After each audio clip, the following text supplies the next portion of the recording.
let's run through Monday Night Football real quick here. So we have the New York Jets at the San Francisco 49ers. Oh, boy. That's not fair to Aaron Rodgers, but it'll be fun to watch. We'll give it an A. Give it an A there. Okay. And then we have the Atlanta Falcons at the Philadelphia Eagles. Battle of the Birds. Battle of the Birds. I'll give this one an A-. Good matchup. 2 potential playoff teams. Absolutely. Okay. And then week 3, they do that stupid thing where they have 2 Monday Night Football games that you can't watch at the same time. We have the first one as the Jacksonville Jaguars at the Buffalo Bills, and the second one as the Washington Commanders at the Cincinnati Bengals. And per usual, it's 2 matchups that are just mid. 2 teams, Jags and Bills, I don't feel very good about. And the Commanders and the Bengals, 2 games that are both just mid as hell. I'm giving them a C-. No, I'm giving it a D. I'm giving it a D for both. Yeah, I'm giving it an F because stop putting 2 games on Monday Night Football. No one wants that. Nobody likes it. No. Stop doing that. We can't watch both games. It's ridiculous. And then in week 4, they do the same thing again. We have Tennessee at Miami, and then we have Seattle at Detroit. And again, fucking mid. Stop doing that. And these are 2 games that I would have loved to see on another primetime game, because Seattle and Detroit always played close. And then remember what happened last year with Will Levis in that immaculate comeback against the Dolphins. Would have been fine if I could watch either one of them, but because I can't watch either of them, it's a D. Yeah, and then let's skip to week 7 real quick, just for the clip here, because they do it again in week 7. Baltimore at Tampa, and then for some reason at 9:00, the Cardinals or the Chargers and the Cardinals are playing on Monday Night Football again at 9 p.m. 2 terrible matchups. That's ridiculous. And then before that, in week 5, we have the Saints in Kansas City. Why?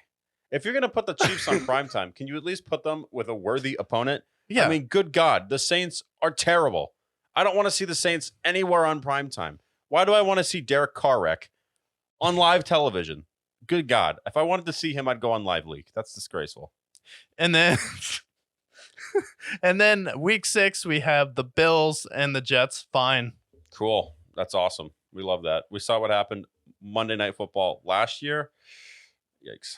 And then we have Daniel Jones in Pittsburgh. F. Stop putting Daniel Jones on primetime. Yeah. Please. For the love of God. For the mercy of my eyes. There's a reason why we wear sunglasses. Because we can't fucking see anymore because of Daniel Jones. F. You failed. F. Again. And then the Chiefs on Monday Night Football are playing the Tampa Bay Buccaneers. As much as the Buccaneers were a nice story last year, they can't compete with the Chiefs. And this is going to be a game where Skip Bayless is like, can you believe what I'm about to tell you about Baker Mayfield and how he can overtake Patrick Mahomes to be the best quarterback in the league? Well, I'll be like, no, Skip. No, Skip. No, Skip. You've lost your wits. And that's the grade I give this game. No, Skip. No, Skip. And then we have Miami versus the Rams. Fine, but is it redeemable after you put the Saints on prime time and then we have to watch the Giants at the Steelers? No. Again. And then we have the Texans at the Cowboys for the Battle of Dallas. An absolute annihilation, though.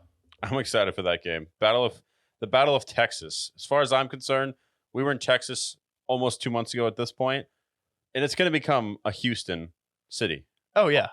The Texans are taking over the state of Texas. Yeah, they've been better than the Cowboys since the 2000s statistically as far as playoff wins. It's not even close. It's not even close. And then after that, we have the Ravens at the Chargers. Battle of the Harbaughs. Battle of the Harbaughs, I'll give it an A-. That's not bad. You get the battle of those 2 guys. We'll see how good the Chargers are then. That could be good. That could be a good matchup. I don't know. I don't think the Chargers are going to be that good. It'll be a fun game. And then week 13, we have the Cleveland Browns in Denver. Ugh. Mid. That's terrible. I mean, Jameis Winston. That'll be what's worth watching. But other than that, pretty bad. And then we have Cincinnati at Dallas, and it's in December, so we know the Bengals aren't going to lose by then. Yeah, no, that's fine. That's a good matchup. And then again in week 15, what do we get? 2 mid matchups again. We have the Chicago Bears and the Minnesota Vikings. We have the Atlanta Falcons and the Las Vegas Raiders. We have 2 again? 2! Why is there 2 again? Why? 4 times! Why can't we watch Caleb Williams exclusively on primetime? You know what frustrates me is when we have 2 games on Monday Night Football and like 2 or 3 during the 4 o'clock slate. How about you put 4 or 5 games in the 4 o'clock slate on Red Zone so we don't have to watch the Panthers and the Saints for 30% of it when Chris Hansen falls asleep. Yeah, I don't like that. I don't need that game. And then again, the Saints and the Packers. Why are the Saints on here? Why are the again? Saints on primetime? The Saints are not going to be good. Twice. They're not going to be good. They're not going to be good. The Saints aren't going to be good. They're not going to be good. Stop doing this. This is dreadful. And then you try and save yourself with the Lions and the San Francisco 49ers. But honestly, I give the score nothing. I can't even give this an F. You put the Saints on there. Not only did you put them on there, you have them going up against the Chiefs. What the hell is wrong with the NFL? What are we doing? This is why Peyton Manning, besides Eli making fun of him on the Manning cast the whole time, like, what are you doing to Monday Night Football? These are all garbage throwaway matchups. This is worse than Thursday Night Football. This is worse matchups. Way worse. Like, I know there's some matchup in there that might define it better than Thursday night, but the most of the games here are extremely mid. Yeah, there's Extremely a few good mid. ones. A few good ones, some redeemable qualities. But for the most part, throughout the 17 weeks, especially with the 2-game bullshit, this is just stupid. Stop doing this. Nobody wants this. Yeah, nobody wants this, so nothing. That's what Monday Night Football gets for a grade. Nothing. Look into the abyss. Look into the black abyss of nothing. You're just brick here. Brick here. Brick Nothing. Here. All the bricks. I give it an M for mid. I give it an M for mid. Mid as fuck. Disappointing. I'm tired of this nonsense. I give it a W for why? Why do we have 2 games 4 times? And all of them suck. What are we doing here? Okay. But Deep breaths. Deep breaths.